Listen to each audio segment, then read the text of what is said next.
দর্শক আসসালামু আলাইকুম, আপনাদের স্বাগত জানাচ্ছি সপ্তাহের আলোচিত বিষয় নিয়ে বাংলা ভিশনের বিশেষ আয়োজন যে কথা বলতে চাই অনুষ্ঠানে। আপনাদের সঙ্গে আছি আমি জিয়া খান। দর্শক, আপনারা জানেন এই অনুষ্ঠানের মাধ্যমে আমরা সমসাময়িক বিভিন্ন বিষয় নিয়ে আলোচনা করে থাকি। আজ আমাদের আলোচনার বিষয় সংস্কার ও সংলাপ। আর এই বিষয়টি নিয়ে আলোচনার জন্য আমার সঙ্গে স্টুডিওতে উপস্থিত রয়েছেন দুজন অতিথি। তারা হলেন এম এ আজিজ, সিনিয়র সাংবাদিক, এবং মাহমুদুল হক নান্নু, সহ সাংগঠনিক সম্পাদক, জাতীয় নির্বাহী কমিটি, বিএনপি। আপনাদের দুজনকে স্বাগত জানাচ্ছি। দর্শক, আগামীকাল শনিবার থেকে তৃতীয় দফায় রাজনৈতিক দলগুলোর সাথে আলোচনায় বসছেন অন্তর্বর্তী সরকারের প্রধান উপদেষ্টা ডক্টর মোহাম্মদ ইউনূস। বিএনপিকে দিয়ে শুরু হচ্ছে রাজনৈতিক দলগুলোর সঙ্গে সরকারের এ পর্বের আলোচনা। বিএনপি বিভিন্ন পর্যায় থেকে নিশ্চিত করেছে দলটির মহাসচিব মির্জা ফখরুল ইসলাম আলমগীরের নেতৃত্বে আলোচনায় অংশ নেবেন তারা। আলোচনা শুরুতে আমি মাহমুদুল হক নান্নু। নান্নু ভাই, এই আলোচনায় আপনারা অংশ নিচ্ছেন, আসলে কতজন অংশ নিচ্ছে বিএনপির এবং কে কে থাকছেন? আসলে যতটুকু আমরা জানি এই আলোচনার মুখ্য বিষয় হচ্ছে সংস্কার কমিশনের কাজের অগ্রগতি সম্পর্কে অবহিত করেন। এই বিষয়টি উঠে আসবে, কিন্তু আপনার কাছে প্রশ্ন হচ্ছে যে এই ক্ষেত্রে আপনাদের কী ধরনের সুপারিশ থাকবে? বিসমিল্লাহির রহমানির রহিম। আজকের এই অনুষ্ঠানের সম্মানিত সঞ্চালক এবং সম্মানিত আলোচক, আমাদের অত্যন্ত আমার প্রিয় একজন সাংবাদিক, যিনি ফেসিবাদ বিরোধী লড়াইতে সক্রিয় ছিলেন। ফেসিবাদ বিরোধী যে সরকার ছিল, ফেসিবাদের বিরুদ্ধে যে সংশ্লিষ্ট যে সরকার, সেই সরকারের বিরুদ্ধে সর্বোচ্চ ঝুঁকি নিয়ে যিনি গণতন্ত্র, মানুষ অধিকার নিয়ে কথা বলছেন, এম এ আজিজ সাংবাদিক, অত্যন্ত আমার প্রিয় একজন শ্রদ্ধেয় মানুষ। বাংলার ভিশনের কর্তৃপক্ষ, কলাকৌশলীগণ, সাংবাদিকগণ, আসসালামু আলাইকুম। আমি সর্বপ্রথমে শ্রদ্ধার সাথে স্মরণ করছি আমাদের প্রিয় নেতা, বাংলাদেশের স্বাধীনতার ঘোষক শহীদ রাষ্ট্রপতি জিয়াউর রহমানকে। আমি শ্রদ্ধার সাথে স্মরণ করছি মুক্তিযুদ্ধে শহীদ বীর মুক্তিযোদ্ধাদের, বিশেষ করে জুলাই আগস্টের গণহত্যার শিকার বাংলাদেশের ছাত্র জনতা, শ্রমিক, বিভিন্ন সাংবাদিক, বিভিন্ন পেশার মানুষ যারা শহীদ হয়েছেন তাদের আত্মার মাগফিরাত কামনা করছি। অর্ধশতাধিক যে ছাত্র জনতা গুলিবিদ্ধ হয়েছেন, আহত হয়েছেন, পঙ্গু হয়েছেন, তাদের প্রতি আমি শ্রদ্ধা এবং তাদের সুস্থতা কামনা করে আমি আমার বক্তব্য উপস্থাপন করছি। আসলে আজিজ ভাইয়ের সামনে আপনি যে জিয়া ভাই যে আজকের উপস্থাপক যে আমাদের যে কথা জানতে চান অনুষ্ঠানে আমাদের বলছেন, আমাদের আলোচনা তো রাজনৈতিক দলের, আমরা সকল সময় আলোচনার পক্ষে। বিএনপি যেহেতু একটা গণতান্ত্রিক দল এবং বহুমাত্রিক গণতন্ত্র আমরা চর্চা করি, জাতীয়তাবাদী সকল মানুষকে নিয়েই আমাদের ইতিমধ্যে আমাদের সেই 31 দফা ঘোষণা করেছে, আমাদের বিভিন্ন কর্মসূচি আমাদের দল ঘোষণা করছে। তো স্বাভাবিকভাবে আলোচনা একটা পর্বে, আমরা প্রথম পর্বে বিএনপি অংশগ্রহণ করছে এবং আগামীকালে যে আলোচনা সেখানেও যাবেন। মাননীয় মহাসচিবের নেতৃত্বে ভারপ্রাপ্ত চেয়ারম্যান মহোদয় আমাদের দেশনায়ক তারেক রহমান যে নির্দেশনা দিবেন, সেই আলোকেই আমাদের জাতীয় নেতৃবৃন্দ ওখানে অংশগ্রহণ করবেন। কে কে দাওয়াত পেয়েছেন আসলে এই মুহূর্তে আমি জানি না, কিন্তু বিএনপির মহাসচিবের নেতৃত্বে একটা টিম যাবে, নিশ্চয়ই আমাদের সিনিয়র নেতৃবৃন্দ যাবেন। বিএনপি ওখানে প্রতিনিধি আকারে তারা কথা বলবেন।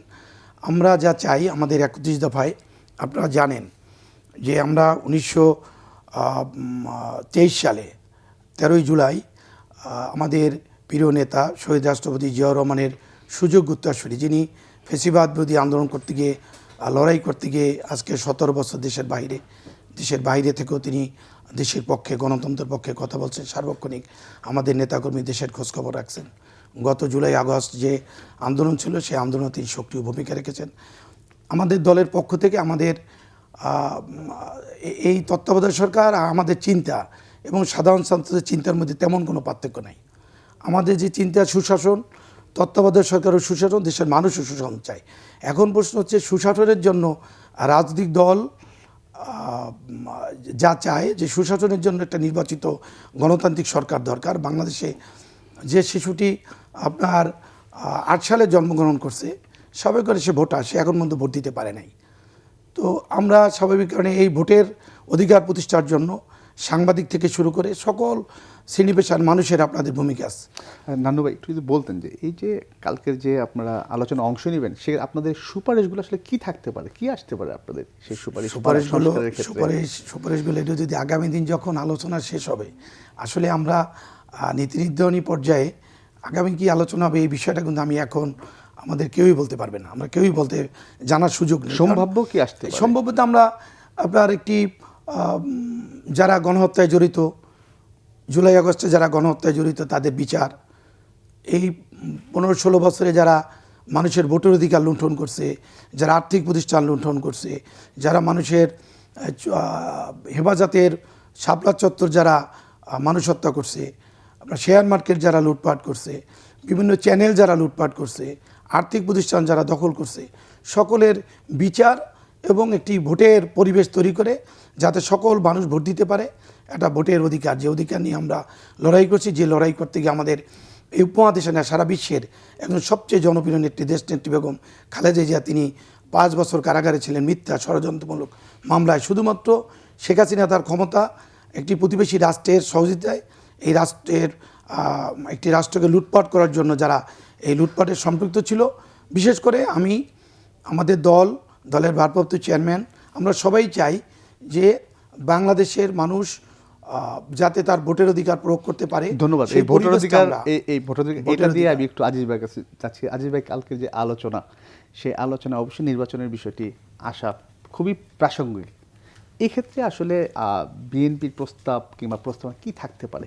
একটু ধন্যবাদ আপনাকে, আমার সহ আলোচককে। দেখেন, কালকে আলোচনা হবে কোনো, এটা আমার কাছে মনে হয় না।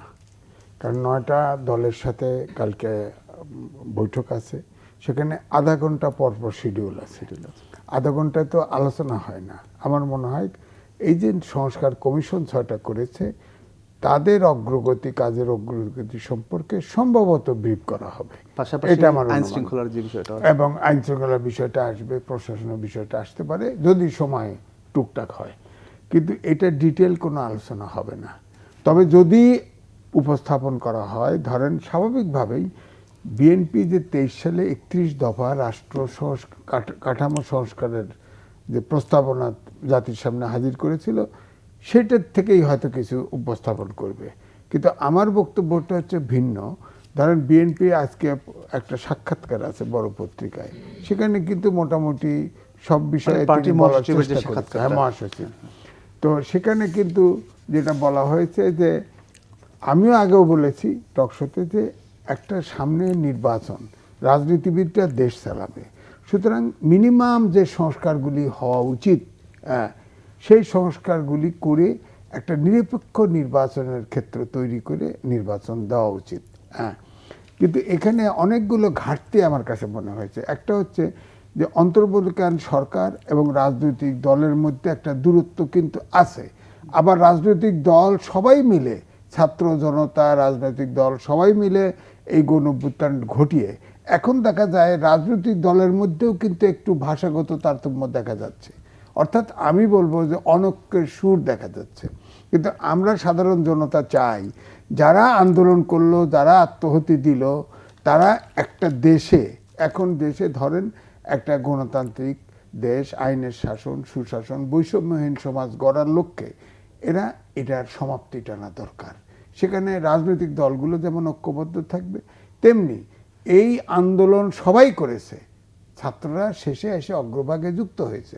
তো সুতরাং সবাইকে মিলেই দেশটা গড়া শুরু করতে হবে। যত মতানৈক্য যত কম হয় এবং যতটা কম সময় মতানৈক্য আমরা চাই না।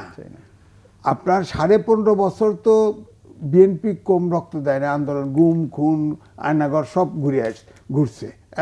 তো এখন তারপরে কিছু হয় নাই, কিন্তু ছাত্ররা যখন নেমেছে তখন কিন্তু দেখেন এটা একটা গণ আন্দোলনের রূপ নিয়েছে, সব রাজনৈতিক দল গঠন করেছে।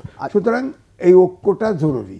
ঐক্যটা জরুরি। আমি আপনার যেহেতু প্রশ্নটা আপনি তুললেনই, আপনার পার্টির যে মহাসচিব একটা বিশেষ করে প্রথম আলো যে সাক্ষাৎকারটা দিয়েছেন, ওটা রেশ ধরে আমি একটু বলতে চাই। ওইখানে তিনি বলেছেন যে আওয়ামী লীগ নির্বাচন আসতে তাদের কোনো আপত্তি নেই। পাশাপাশি সজীব ওয়াজেদ জয় উনি নিউইয়র্কে টাইমসকে তার ইন্টারভিউতে বলেছেন যে শেখ হাসিনা নির্বাচনে আসবে কি আসবে না সে সিদ্ধান্ত তার মায়ের উপর। এখন আমার প্রশ্ন যে তার এই নির্বাচনে আসা, এই বিষয়গুলো আসলে কেন আসতেছে? না, দেখেন এটা একটু কনফিউজিং হেডিং দেখলে, নিউজ পেপারে হেডিং দেখলে, কিন্তু ফখরুল ইসলাম আলমগীর সাহেব তিনি যে ডিটেল করেছে উত্তরে, সেটা কিন্তু সরাসরি উনি বলেন নাই যে আওয়ামী লীগ নির্বাচনে আসলে তাদের আপত্তি নাই। তিনি বলেছেন তাদের বিচার হতে হবে। এখানে গণহত্যার প্রশ্ন হচ্ছে, বিচারের বিষয়টি গণহত্যার উনি- বিচার হতে হবে। তো সেখানে কিন্তু প্রশ্ন দাঁড়ায় বাংলাদেশের যে মামলার জট, তাতে করে এই গণহত্যা তো 2-4-5 বছরে 10 বছরে সমাপ্ত হবে না। সুতরাং এখানে তাহলে ওনারা তাড়াহুড়ো করে নির্বাচন চাইবে কেমনে? সুতরাং আমার বক্তব্য হচ্ছে তারা বিশ্বাস করে যে এটা একটা ফ্যাসিস্ট সরকার ছিল এবং আয়না ঘরের মতো জিনিস তৈরি করেছে যে দেশ, যে সরকার, যে ব্যক্তি, তো সে তো সে তো রাজনীতি করার সুযোগ পাওয়া উচিত নয়। এটা হলো আমার ব্যক্তিগত ওপিনিয়ন। তারা যদি গণতন্ত্রে সব পার্টি নির্বাচন করতে পারে এটা ঠিক আছে, মানলাম। হিটলারও তো গণতান্ত্রিক নির্বাচনে ইলেক্টেড হয়েছিল, কিন্তু সে কি গণতান্ত্রিক থেকেছে? এখন ধরেন যেটা হলো যে এই যে জীবন গেল 150-র উপরে, ছাত্র জনতা, শ্রমিক, কৃষক, ছোট ব্যবসায়ী সব মারা গেল, তো এরা তো একটা লক্ষ্য নিয়ে করছে, যেটা ছাত্র আন্দোলনের প্রকাশিতই হয়েছে।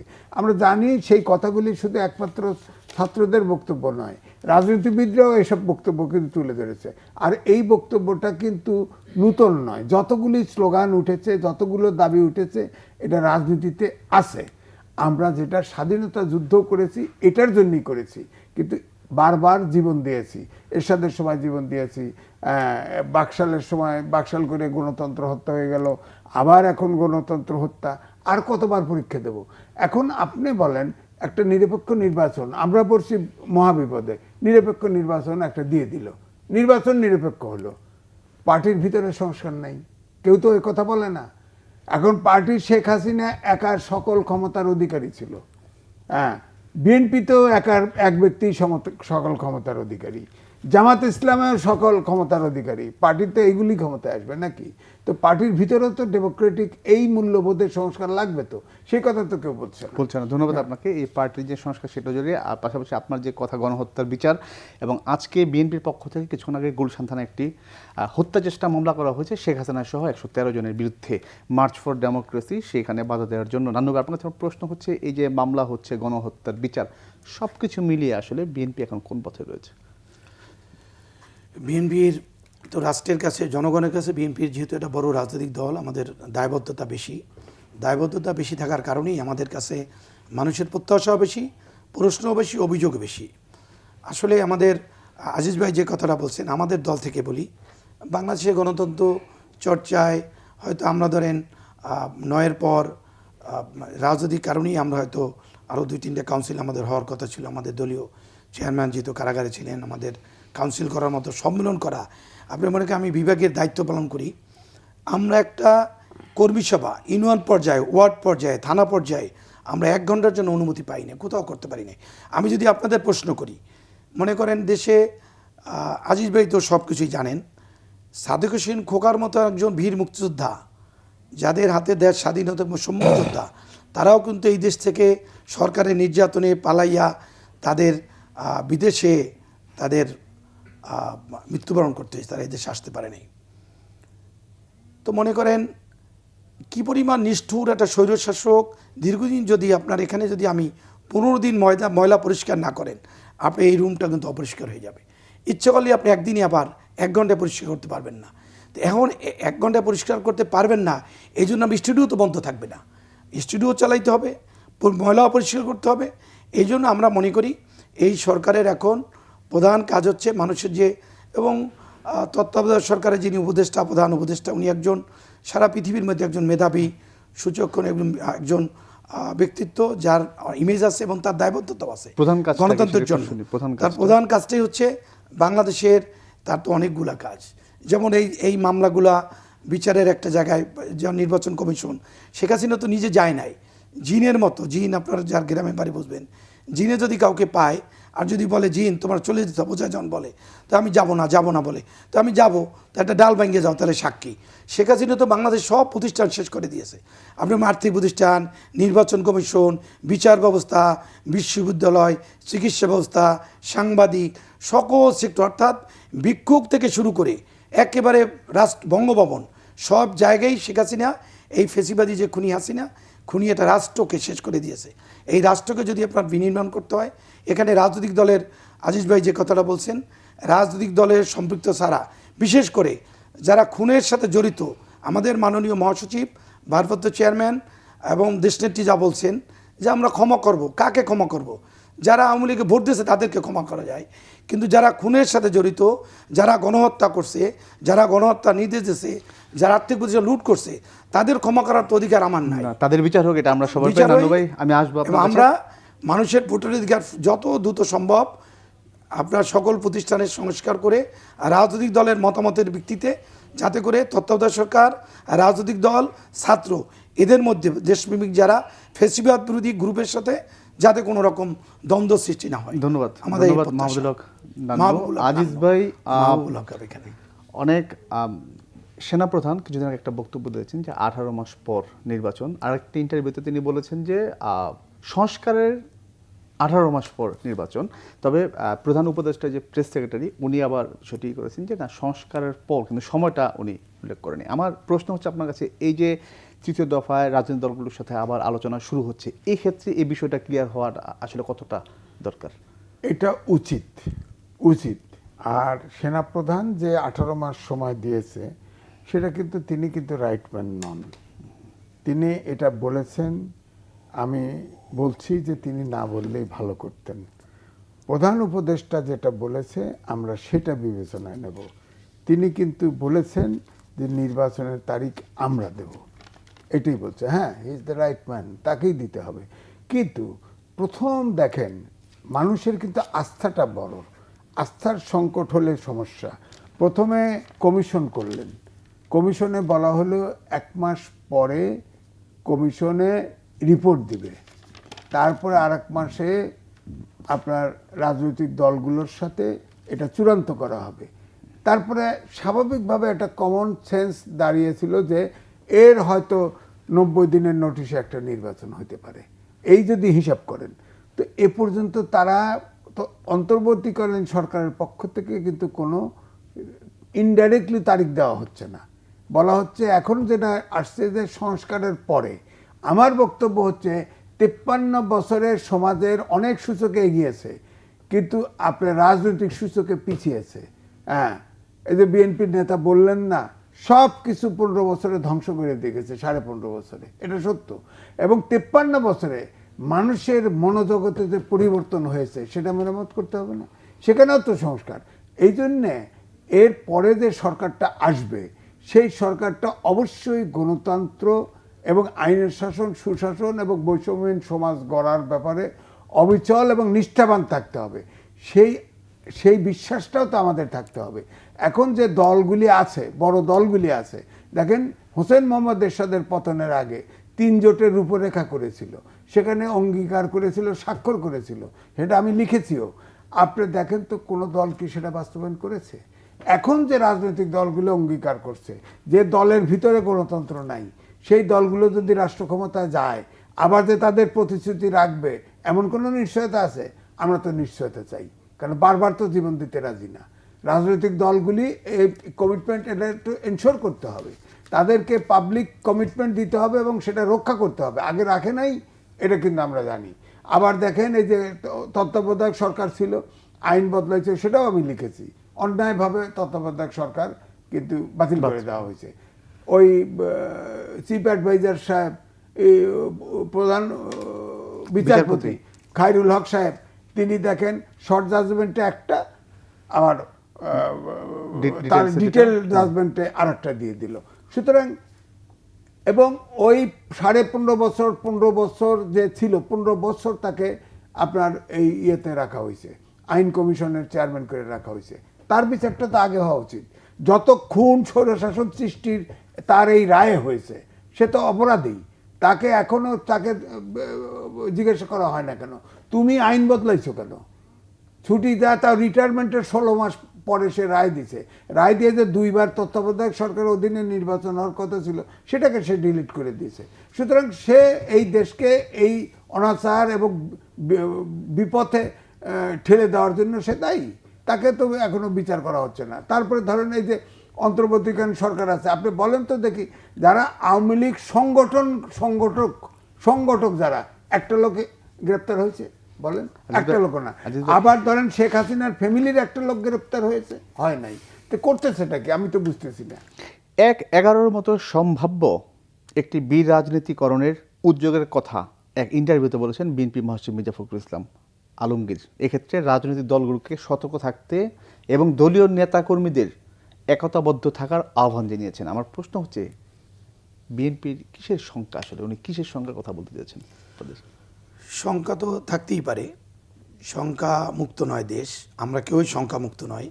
কারণ ভারত আমাদের একটা প্রতিবেশী রাষ্ট্র, সে যেভাবে একজন খুনি, ফ্যাসিস্ট, একজন স্বৈর শাসকের সাহায্যকারী, তার বিশেষ করে শেখ পরিবারকে যেভাবে আশ্রয় দিয়েছে খুনি হাসিনা সহ, এবং প্রশাসনে যেভাবে আওয়ামী লীগের দালালরা এখনও অবস্থান করতেছে, প্রধান উপদেষ্টার কাছাকাছি, প্রধান উপদেষ্টার যাদের নিয়ে চলাফেরা করেন, যাদের দিয়ে রাষ্ট্র পরিচালনা, ডিসিরা হচ্ছে জেলা প্রশাসক, অনেক গুরুত্বপূর্ণ প্রশাসনে এখনও তাদের স্বৈর শাসকদের যারা নির্দেশদাতা, সাহায্যকারী, যারা গুলির নির্দেশ দিয়েছেন, যারা হত্যা করছে, যারা হত্যা সাহায্যকারী, তা এখন এই প্রশাসনে অকপটে তারা দায়িত্ব পালন করতেছে। স্বাভাবিক কারণে যেহেতু আপনার রাজনৈতিক দলগুলোর মধ্যে আশঙ্কা থাকতেই পারে, কারণ আমরা তো মনে করি আমাদের বিরুদ্ধে, যেমন আমাদের ভারপ্রাপ্ত চেয়ারম্যান দেশনায়ক তারেক রহমান, আমাদের প্রায় 65 লক্ষ নেতাকর্মীদের নামে মামলা, এই মামলাগুলো আসিফ নজরুল আইন উপদেষ্টা উনি বলেছেন যে ফেসিস্ট একটা সরকার মিথ্যা মামলা দিয়েছে। আমরা আশা করেছিলাম এই সকল মিথ্যা মামলার রায় মাহমুদুর রহমানের মতো লোক, একজন দেশপ্রেমিক, ফেসিবাদের বিরুদ্ধে প্রথম লেখালেখি আনুষ্ঠানিকভাবে শুরু করছেন মাহমুদুর রহমান, তাকে যেভাবে রক্ত করা হলো, তাকে মিথ্যা মামলা দিয়ে দেশ ত্যাগ করা হলো, সেই মানুষটা কারাগারে গেলেন। এই মামলাগুলোর রায় তো আগেই আমরা চাই যে এইটা প্রমাণ করার জন্য কোনো ডাউট থাকবে না।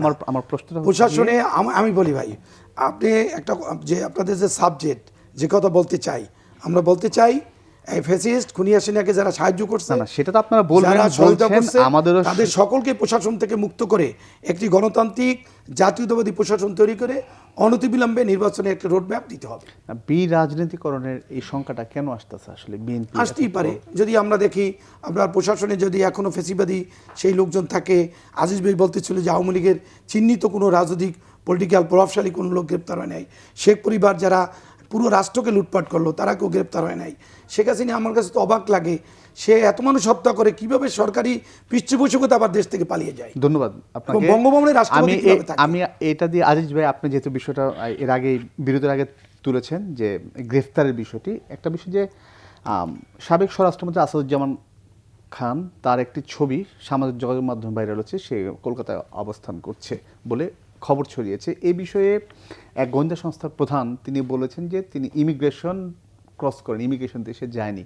গতকালকে বিজিবির ডিজি সংবাদ সম্মেলনে তিনি বলেছেন যে তাদের যতগুলো ভিআইপি আছে এবং চেকপোস্ট রয়েছে সীমান্তে, সেখান দিয়ে তার যাওয়ার কোনো ধরনের কোনো তথ্য তাদের কাছে নেই এবং সে একা এ দায় নিতে নারাজ। তার কথা হচ্ছে যে এই দায় আসলে সকলেরই বিষয়টা। আপনার কাছে আমার প্রশ্ন হচ্ছে যে এই যে তারা পার পেয়ে যাচ্ছে, এটা আসলে কিভাবে সম্ভব হচ্ছে? না দেখেন, দায় তো তাদের নিতে হবে, তারা দায়িত্বে আছে। ভারতে পার্কে বসে বসে মিটিং করতেছে। ওই যে বললাম যে আওয়ামী লীগের যারা সংগঠক সবগুলো লোক কিন্তু পালিয়ে গেছে, তাদের ছবি দেখা যাচ্ছে, মাস মিডিয়ার যুগে ছবি দেখা যাচ্ছে। এই যে হুমকি ধামকি নানান রকম করা হচ্ছে ভারতের থেকে, ভারতের তো সবগুলো পালিয়ে আছে এবং ভারত সরকার তাদেরকে আশ্রয় দিয়েছে, তো কোনোভাবে থাকতে দিচ্ছে। তো তারা তো ওপেন মিটিং করতেছে, বাগানে বসে বসে, পার্কে বসে বসে করতেছে, এটা তো শোনা যাচ্ছে। তো এখন আমার কথা হচ্ছে যে হ্যাঁ, আমি মানি যে আমাদের দেশে ভারতের সাথে অনেক বর্ডারে যাতায়াত করে, যেমন বিচারপতি মানিক, তাকে কন্ট্যাক্ট করে গেছে 15,000 টাকা, হ্যাঁ, ওপারে নিয়েও গেছে। যাওয়ার ফলে যে তার দুজনরে কন্ট্যাক্ট করে গেছে, সে দেখছে যে এর কাছে তো টাকা আছে, ফেরত নিয়ে আসে, ফেরত এনে পিঠে কলা গাছের পাতার উপরে শোয়া টাকাগুলো লয়ে গেছে। সে তো নিজেই বলছে 2 ছোকরা আমাকে এই করে গেছে, টাকা লয়ে গেছে। তারপরে ছাত্রলীগের সাধারণ সম্পাদক পান্না সাহেব, তিনি তো সবাই জানতো তিনি একটা ছাত্র মানুষ ছিল, মাত্র নেতা মানুষ, সেও তো আমি আশ্চর্য, $3,000 নিয়ে যাওয়া নিয়েছে। এখন অনেকে বলে যে পাহাড়তে মরে না, তো গলা টিপে মেরে ফেলছে, ওই তাকে, সেও হয়তো ওরকম কাউকে নিয়ে গেছে। এখন এর ভিতরে আমার মতে এই যে বাল্ক নেতা, অর্থাৎ প্রায় সব নেতা যে পালায় গেল, এটা অবশ্যই আপনার একটা উদাহরণ দেখেন, এই সরকার আসার আগে বেনজির যখন চলে যায় তখন তো তার অনেক কিছু দুদক অনেক ইয়ে হচ্ছে, কিন্তু আপনি দেখেন তাকে পাসপোর্টটা হাতে ছুঁতে হয়নি, ওখানে ইমিগ্রেশনের পুলিশ টুলিশ তাকে একটা সসম্মানে বিদায় করে দিছে, সে তো ফ্রি স্টাইল ঘুরতেছে এয়ারপোর্টে। ওই সময় ওই সরকার ছিল, বেনজির হ্যাঁ চলে ওই গেছে। সময় ছিল, ওই সময় ছিল তাকে, কিন্তু তখনও তো তাকে এইভাবে যারা ইমিগ্রেশন ধরেন তারা তখন দুদকের অলরেডি মামলা, তার জমি জমা প্রপার্টি সিজ সব কিছু হয়েছে, তার ভিতর দিয়ে সে টুক করে পালায় গেছে। হ্যাঁ এবং দুদক তাকে তখন তলবও করেছে ওই সময়ে। হ্যাঁ, তো এই জন্য আমি বলছি যে কারো বিরুদ্ধে তো অ্যাকশন হয় না, প্রশাসনে পুরো আপনার বণিক বার্তায় ছাপা হয়। তার মানে কি আমরা এক ঢেলে এক ধরনের ইসের মধ্যে দিয়ে আমি যাচ্ছি? উদাহরণ দিচ্ছি, বণিক বার্তায় ছাপা হয়েছে সচিব এবং সিনিয়র সচিবের 95% হচ্ছে এই স্বৈরাচারের দালাল ছিল, সহযোগী ছিল। আপনি যেখানে আপনার প্রশাসন ক্যাডারের বাইরে 25টা ক্যাডার আছে, তাদেরকে ব্যবহার করেন না কেন? পেশাজীবীরা কি অশিক্ষিত নাকি? আপনি যেখানে পারেন সেখানে এখনো সেই আমলা বসায় দিতেছেন। প্রশাসন তো পুরা, শেখ হাসিনা তো বাংলাদেশে নাই, কিন্তু প্রশাসনের সেক্রেটারি টোকেন শেখ হাসিনা আছে, এ করে তো আপনি ই করতে পারবেন না, কন্ট্রোলে নিতে পারবেন না। এই জন্যই বলে যে আপনার সংবিধান সংস্কার কমিশনের যে প্রধান বানিয়েছে আলী রিয়াজ, তিনি বলছেন যে অন্তর্বর্তীকাল সরকারে আছে, ক্ষমতায় নেই, তো ওনারা তো বসে একটা অ্যাসোসিয়েশন বানায় বয়ে আছে, কোনো তো কাজ হচ্ছে না। বাজার দর, মানুষের বলে যে আইন শৃঙ্খলা বাহিনী আর বাজার দর ঠিক থাকলে একটা দেশের সাধারণ জনগণ খুশি। আর বাজার দর দেখেন প্রত্যেকটা জিনিসে পণ্য মূল্য প্রায় 11% বেড়ে গেছে। আপনি কি কি আমি তো বুঝতেছি না সরকার কি, আমার কাছে 20 জনের দেশ চালানোর দরকার, কেউ না করছে এটা সংখ্যা বাড়াইতে? নেন না 10 জন, চালান না, এক্সপিরিয়েন্স লোক নেন। এই যে মির্জা আলমগীর সাহেব বলছে, বিএনপির সাধারণ সম্পাদক, যে 3 জন ছাড়া কারো সরকার চালানোর অভিজ্ঞতাই নেই, মানে বর্তমান যে উপদেষ্টা কমিটি আছে। তা আপনি তো ব্যাপারটা হলো যে কিছু তো আছে জাস্ট আপনি এই উপদেষ্টা কমিটির সব তো কাজ করতেছে না, কাজ তো 3 জনের অভিজ্ঞতা আছে আর 2 জন মাইকে কথা বলে, আমি তো আপনাদের টেলিভিশনে এসে কথা বলে, আর বাকিগুলো কই? আপনি বলেন না যে একটা কাজ জনগণ সমর্থিত, জনসম্পৃক্ত কোন কাজটা প্রশাসন ঠিক করতে পারে নাই, আইন শৃঙ্খলা বাহিনী ঠিক নাই, বাজার ব্যবস্থা ঠিক নাই, ট্রাফিক ব্যবস্থা ঠিক নেই, সব তো হলো না, সব তো হলো না। তো এখানে আপনি, এটা একটা গণঅভ্যুত্থান হয়েছিল, এখানে সব রাজনৈতিক দল ছাত্র সব মিলে এটা করেছে। আপনি সবাইকে প্রথমেই বসে আপনার করা উচিত ছিল, সবাই মিলে এটা বিপ্লবের বিবেচনা করে কোন কোন খাতে কি কি করা তাদের হেল্প নিয়ে যাত্রাটা শুরু করা হয়েছে। ধন্যবাদ। এখন 2 মাস পার হয়ে গেছে। আমরা একদম অনুষ্ঠানের শেষ দিকে নান্নু ভাই আপনার কাছে আমি নিয়ে আসতে চাই যে রাষ্ট্র সংস্কারের 5টি কমিটি গঠন করে যে প্রজ্ঞাপন দেওয়া হয়েছে এবং তাদেরকে 3 মাস সময় বেঁধে দেওয়া হয়েছে। এই যে এত সবকিছু সংস্কার, রাষ্ট্র সংস্কার, রাজনীতি সংস্কার, দলের সংস্কার, অর্থনৈতিক সংস্কার, পুলিশ প্রশাসন সংস্কার, এই 3 মাসে কতটা মানে কিভাবে দেখছেন আসলে আপনারা? এগুলো শুরু করা যাবে, একটা কাঠামো তৈরি করা যায়, কিন্তু এটা পরিপূর্ণতা আপনার গণতান্ত্রিক নির্বাচিত গণতান্ত্রিক সরকার ছাড়া একেবারে পরিপূর্ণ বৈষম্যমূলক আপনার আইন করা বা সংবিধান পরিবর্তন করা, এইটা কারো পক্ষে সম্ভব না এবং গ্রহণযোগ্য হবে না। কারণ মানুষের আপনি যদি অধিকার না থাকে, মানুষ যদি নির্বাচিত সরকার ছাড়া, এগুলোর মধ্যে তো অনেক তো ডিফারেন্স হয়ে গেছে। যেমন এই উপদেষ্টার অনেকে আছেন যারা আপনার এই যে আমরা যদি বলি বৈষম্য বিরোধী ছাত্র আন্দোলনে যারা শহীদ হয়েছেন, তাদের তালিকাও তো সরকার পরিপূর্ণভাবে দিতে পারে নাই। প্রায় 2000, কেউ বলে 800, কেউ বলে 900, অথচ ছাত্রদের কাছে পরিপূর্ণ হলো 1583 জন, আহত প্রায় 50,000। আপনি মনে করেন এগুলো তো তারা একদিনে তারা একটা রূপরেখা দিতে পারবে। তারা একটা রাজনৈতিক দলগুলোকে এক জায়গায় নিয়ে আমার মনে একটা বড় আকারে একটা কনফারেন্স করে সবাইকে, সব রাজনৈতিক দলকে জবাবদিহিতা নিয়ে আসা উচিত, তাদের কাছে কমিটমেন্ট নেওয়া উচিত। আজিজ ভাই যেটা বলছেন, আমাদের সিনিয়র একজন মুক্তিযোদ্ধা একজন সাংবাদিক, এটা বাস্তব যে রাজনৈতিক দলগুলো হয়তো 91, 95, 96 পর্যন্ত কিন্তু আমরা যে দল ক্ষমতা আসার পর বাংলাদেশে কিন্তু সকল পর্যায়ে গণতন্ত্র চর্চার একটা সুযোগ ছিল। যেমন আমি 93 সালে 91 সালে বিএম কলেজে এজিএস হয়েছি, 93 সালে বিপিএসসি নির্বাচিত। এই নির্বাচনী পরিবেশ কিন্তু 96 2001 আওয়ামী লীগ ধ্বংস করছে এবং বাংলাদেশের সকল প্রতিষ্ঠান যদি আওয়ামী লীগ শেষ করে দিয়েছে। আমার একটি একদম অনুষ্ঠানের শেষ দিকে তো ভাই বলে দেয় 5 সেকেন্ড, আপনি শুধু ভাই, আমার 5 সেকেন্ডে বলে দিই। আমার একটা প্রস্তাব সবার উদ্দেশ্যে, আমি রাজনৈতিক দলের কর্মী হিসেবে না, একজন জনগণ হিসেবে, যারা গণহত্যায় জড়িত তাদের নাগরিক সুবিধা বাতিল করা উচিত।